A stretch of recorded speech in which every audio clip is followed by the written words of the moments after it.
Hello friends, I'm George, the nice smelling gentleman. Welcome back to the channel guys, I hope that all of you are doing well. Today's video is going to be about Maison Alhambra fragrances. Today I'm going to show you and rank 14 Maison Alhambra scents from my collection, and I'm going to rank them from my least favorite to my most favorite. I've done a couple of similar videos before and I'll link them in the description of this video today for whoever is interested in watching them as well. And also I'll try to quickly go over each and every one of them. I'm not going to talk too much about each and every scent because otherwise the video will get too long.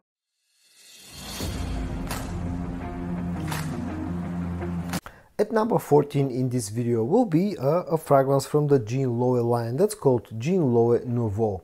Now this fragrance is supposedly a clone of Louis Vuitton's Nuovo Mondo. I don't know if I'm pronouncing the name of the original fragrance correctly. If I'm not, excuse me about that.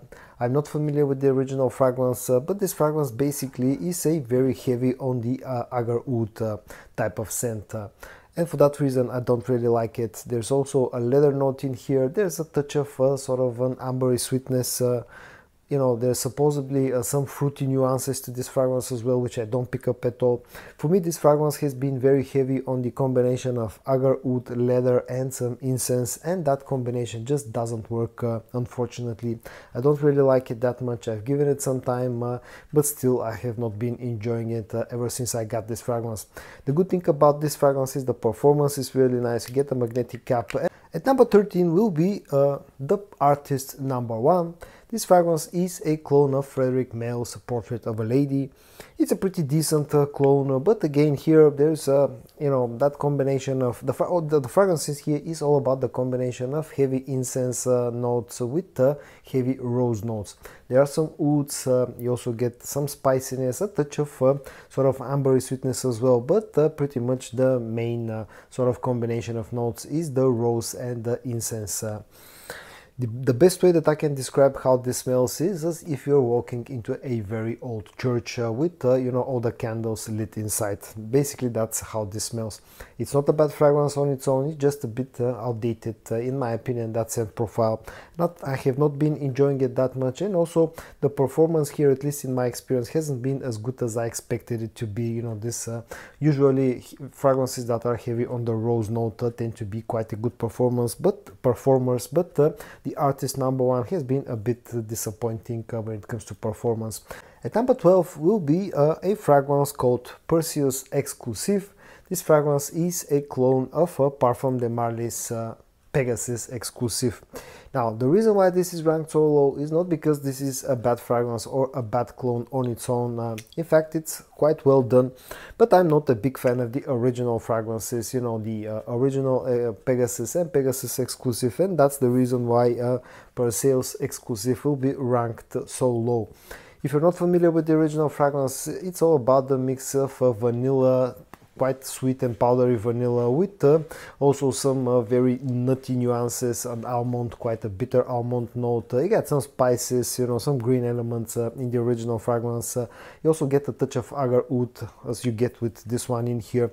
I'm still testing the performance. So far seems to be pretty decent performer. Price tag is really low, but again, the main reason why this is ranked at number 12 is simply because I'm not a big fan of that scent DNA. At number 11 will be Fabulo Intense, and this is a clone of Tom Ford's Fucking Fabulous. Again, the reason why this is ranked so low is not because this is a bad fragrance or a clone. In fact, this is quite a good clone of the original fragrance, but because I've always thought, you know, in my head and to my nose, you know, the original Effin' Fabulous and Pegasus from Parfums de Marly are quite similar. You know, in this fragrance you get, like with the previous one that I just showed you, get quite a lot of vanilla, you get a bitter almond note. They're quite similar, so I'm just not a big fan of the original DNAs, of the original scents, and that's why Fabulo Intense is ranked at number 11.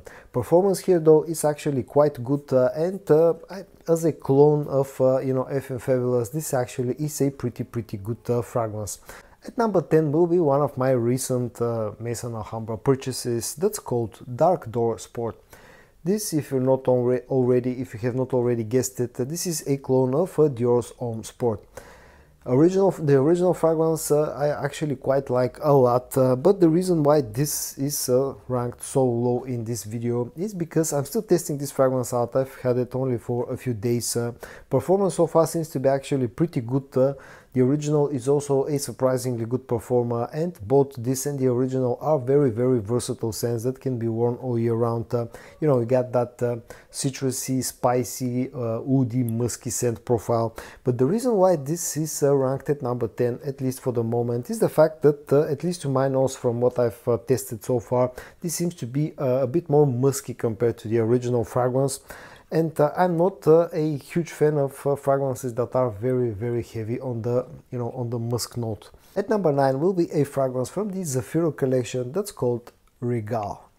Now, this fragrance is supposedly a clone of Tamin's Regent Leather. I've never tried the original fragrance, so I cannot tell you how good of a clone this is. But I can tell you how this smells. It's a sort of a leathery fragrance that has a bit of rose. It has some greenness to it, some sweetness. The reasons why this is ranked at number 9 and not higher, there are two main reasons. First of all, here the opening seems to be a bit too feminine for my taste, and also the other thing at the moment is the fact that this so far has proven to be not a very sort of good performer when it comes to performance. Other than that though, it's actually a very likable scent profile, but again just leans a little bit to the feminine side, especially the opening. And the other reason, the third reason that this is ranked you know, relatively low, is the fact that all the other fragrances that I'm going to show you from here on in, I've simply enjoyed more compared to this one. But I really like the presentation, I really like the bottle design and the quality of this fragrance. At number 8 will be a fragrance from the Glacier line of scents that's called Lenoir. This fragrance is a clone of Jean Paul Gaultier's Le Mot Le Parfum. Now, I'm a huge fan of the original fragrance. I absolutely love Le Mot Le Parfum, but Lenoir, you know, just has been a bit disappointing in my experience, at least. It lacks a bit of the sweetness, it lacks a bit of the depthness of the original, a bit of the depth of the original fragrance. Of course, it's to be expected because at the end of the day, this is a clone fragrance, but still I had a little bit higher expectations of Lenoir. It also lacks a bit of the performance, and I really hate the bottle design of the whole Glacier line. For some reason, I just think that they look ugly and just tacky, and I just don't like it. But on its own, it's not a bad fragrance, and it's not a bad clone of you know, of Le Mot Le Parfum. So if you're looking for such a thing, you can check out Glacier Lenoir. This is ranked at 8th position in this video. At number 7 will be Your Touch for Men, which is a clone of Armani's Stronger With You EDT. Now, again, not a bad fragrance, it's in fact quite a good clone of the original scent. The reason why it's ranked a little bit lower is because the other fragrances that I'm going to show you after this one, I've simply enjoyed them more. This is like a slightly fresher, lighter take on the you know, Stronger With You DNA, the EDT original DNA. It feels a little bit fresher compared to the original scent, but you still get quite a lot of sweetness, quite a lot of warmth. Surprisingly good performer, very cheap price tag, a very sexy fragrance, and a very good scent for, you know, for the colder days, you know, especially the colder nights. Can really work as a great cheap date night scent as well. At number 6 will be Afro Leather, which is a clone of Memo's African Leather.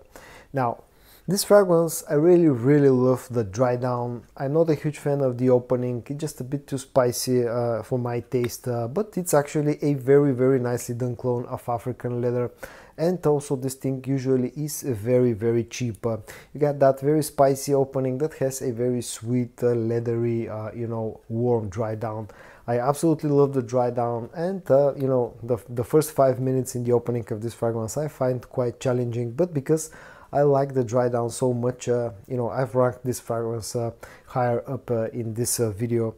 Performance here is pretty good as well. You know, as I said, it's a very nicely done clone to the original scent. It will get you quite close. Price tag is pretty cheap. All in all, it's a very nice little fragrance.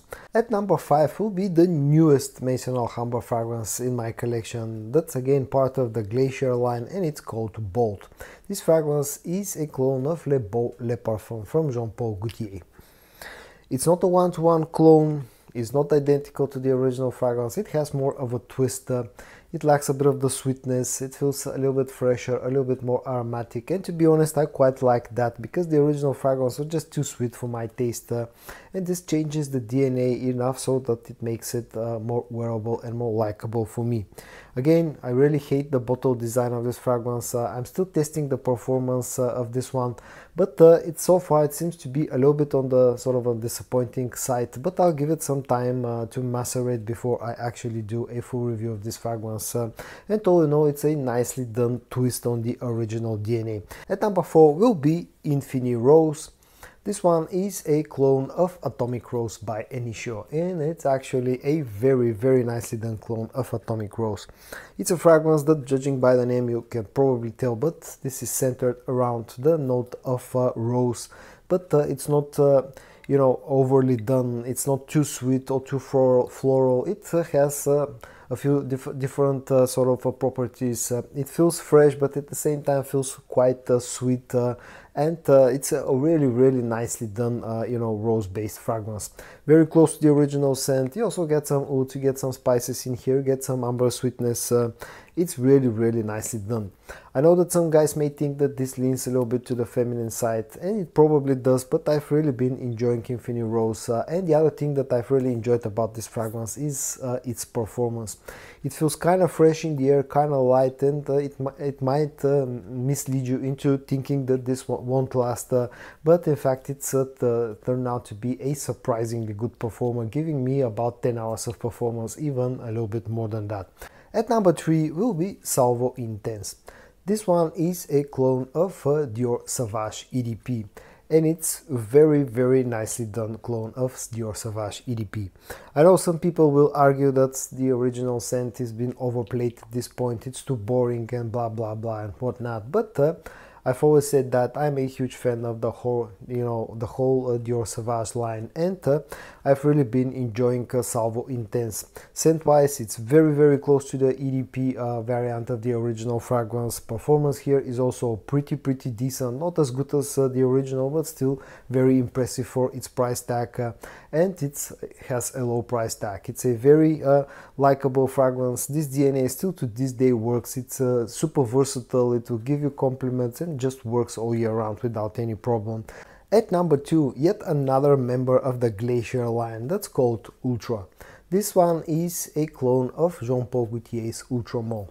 I absolutely love the original fragrance, and I love all the good clones of the original fragrance, so I love Ultra as well. It's very nicely done, lacks a bit of the sweetness of the original fragrance, at least in the opening, but other than that it's super close to, and in my opinion it's one of the best clones of Ultra Mauve that you can get. The quality here rivals what you get out of 9 PM from Afnan, which in my opinion is the other super high quality clone, but 9 PM is more of a twist, whereas Glacier Ultra is more of a direct clone.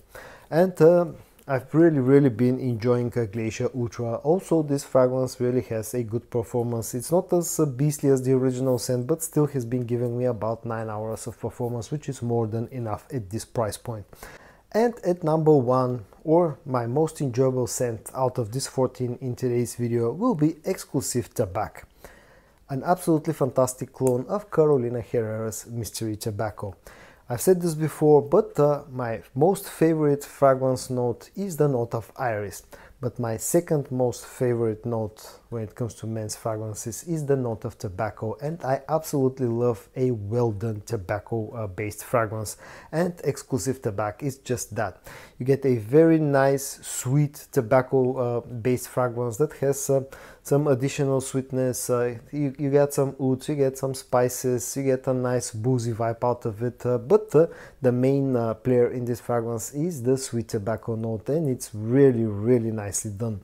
It's very close to the original scent, but even if you're not familiar with the way that the original smells, and if you just like or love tobacco based fragrances, then Exclusif Tobacco, in my opinion, is a must try, if not a must own, at least a must try fragrance. Price wise, a little bit more expensive than most other fragrances that I showed you in this video, but I think it's worth it because it's super nicely blended, it's absolutely fantastic, and also has great performance. It's pretty much a beast mode performing fragrance that's been giving me at least 10 hours of performance. So my most likable fragrance, my most liked fragrance, my most favorite fragrance out of the 14 in today's video, Exclusif Tobacco. And so guys, in today's video I tried to quickly show you and at the same time ranked 14 Maison Alhambra fragrances from my collection. I hope that you found this video interesting. If you did, give it a like, and I also hope that you're going to join me in the next one. And until then, stay safe and bye bye.